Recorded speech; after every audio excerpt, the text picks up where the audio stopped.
Welcome back to the Integrated Leader Podcast. I am Lauren Marie, and today we're closing out our Humanizing the Workplace series with something that's been beneath the surface of every episode this week.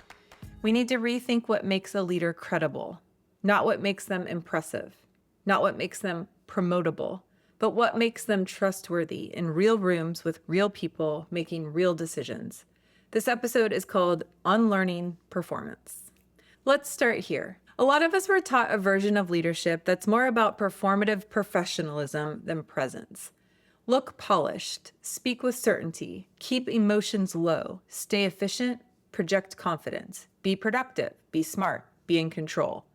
That was the model, explicitly or not. And whether it came from corporate culture, academic systems, or the air we breathe growing up, it taught us something very specific. If you want to be respected, you better act like a machine. But here's the thing. Real leadership happens in human systems. It requires emotional nuance, timing, relational fluency, and the ability to stay in connection under pressure.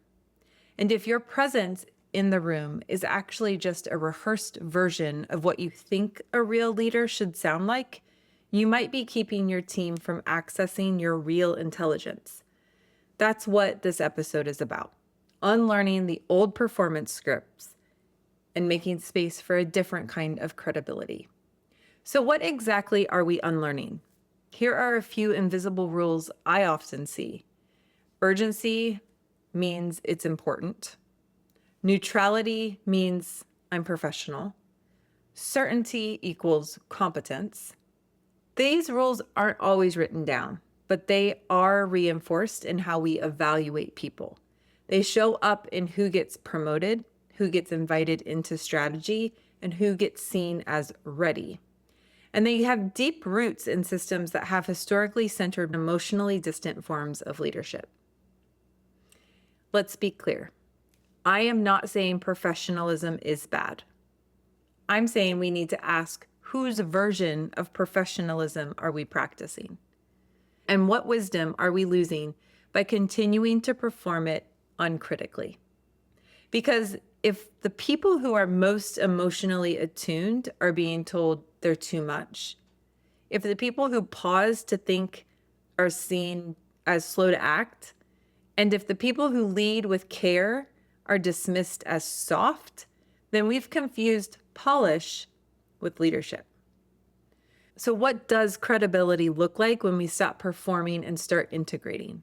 It looks like leaders who know how to stay in a room when the conversation turns hard. Leaders who are clear enough to themselves that they don't need to dominate to be heard. Leaders who can say, I don't know, without losing the room. Leaders who understand that clarity doesn't always come with a sharp edge and connection doesn't mean weakness.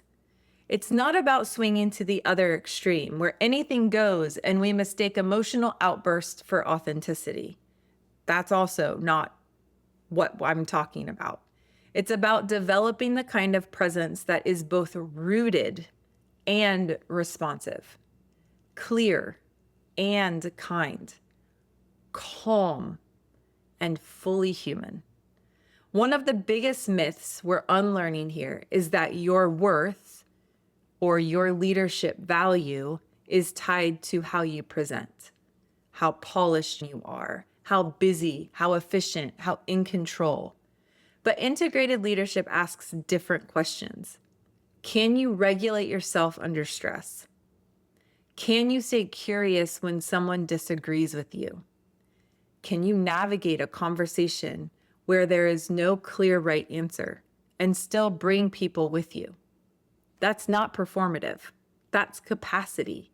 And it doesn't show up in a resume or a quarterly report, but it does show up in every room you lead.